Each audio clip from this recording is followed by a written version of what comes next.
Hey everyone, I hope you are all well. I thought I would try to do another video recording of reflection. The reflection is on a reading from Exodus chapter 14, verse 15. Speak to the children of Israel that they go forward.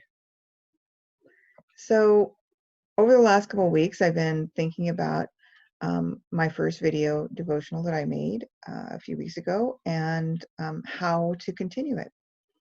My last blog, Journey of Faith, ended over 4 years ago in a good place with closure. So, how do I pick that back up again? But, putting together the various thoughts, doing it in this kind of video format is new, but that process of um, connecting the dots is deeply satisfying to me. It's I felt as if my soul was shouting for joy. And I take that kind of joy seriously. When something fits you perfectly, better than you could even imagine, I think it must be a gift from God. So then I was wondering, how do I pursue this?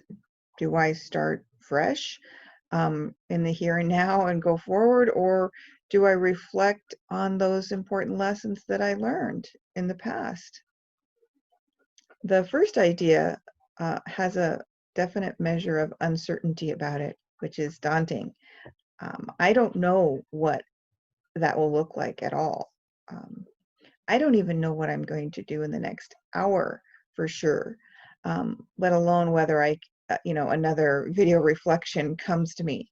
So the second idea, in contrast, has a nice measure of certainty about it. I know about the past. I have spent a lot of time thinking and journaling about the past. And so it would, however, mean talking about difficult times, which would not be easy, but it is tempting all the same. It's certainly something that the world uh, praises and values, explaining how you have overcome great difficulties and the morals that you've learned, the lessons that you've learned.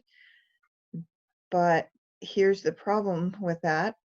I've thought about doing this many times before, sharing my difficulties and the lessons I've learned from them publicly, either in writing or in a church talk. And each time I hear God telling me very clearly, no. So I was wondering, is this time different? Have I finally matured enough to be able to talk about the past difficulties in an honorable and uplifting way without naming names or laying blame, so to speak? Can I do that? Um, so these are the two paths that I've been thinking about over the last few weeks, journaling and off and on, in the midst of other things going on in life. This is typical. Asking questions, trying to listen, but it can get kind of messy because I'm just not super quick to pick up on God's messages. Sometimes, like I said, it needs to be like in your face, in my face. So this is how God finally got my attention and taught me what I needed to know about this. Now, don't laugh, but the first thing was a fortune and a fortune cookie. Who am I to limit God's way of communicating? There's writing on the wall and right in front of you, and you can refuse to look at it for one reason or another. But um, this is what I read, and my fortune. It said, "You will be released from the burden of your past. You will be released from the burden of your past." That's my fortune, and I thought, what an odd fortune. What did it even mean? But then I recalled my recent musings about this path, which path I should take in these video devotionals. So what did this mean in terms of that? Did it mean I would no longer think about the negativity of the past, or that somehow I'd be able to transform the past into positive lessons for the future like I had thought? It just wasn't really clear to me. But a little later, I had some time to sit down and read, and I had purchased a new book recently, and so I just picked up where I left off. It's a book by Richard Rohr called Immortal Diamond. Um, and I like Richard Rohr a lot, but this was described as a book about finding your true self. So this is what I read when I picked up where I left off. Whether human beings admit it or not, we are all in love with, even addicted to, the status quo and the past, even when it is killing us. Resurrection offers us a future, dare I say, permanent future, but one that is unknown and thus scary. Humans find it easier to gather their energy around death, pain, and problems than around joy. I know I do. For some sad reason, it is joy that we hold lightly and victimhood that we grab onto. The true self and its resurrection are always a threat. In the resurrection of the Christ body, we are not talking about the resuscitation of an old thing, but the raising up of what will always appear to be an utterly new thing. Note in all the resurrection accounts in the four Gospels, the marvelous images of running, rushing, excitement, joy, eating, catching a huge harvest, and jumping naked and free into the water. This is all freedom for the future because the past is over, gone, and totally forgiven. So I read that and I thought, wait a minute, this really kind of echoes what was in my fortune. They're both talking about the future and the burdens of the past. Rohr uses the words resurrection for the future and victimhood for that past burden, which are interesting choices to begin with, resurrection and victimhood. But the word that really caught me by surprise in that passage was forgiven.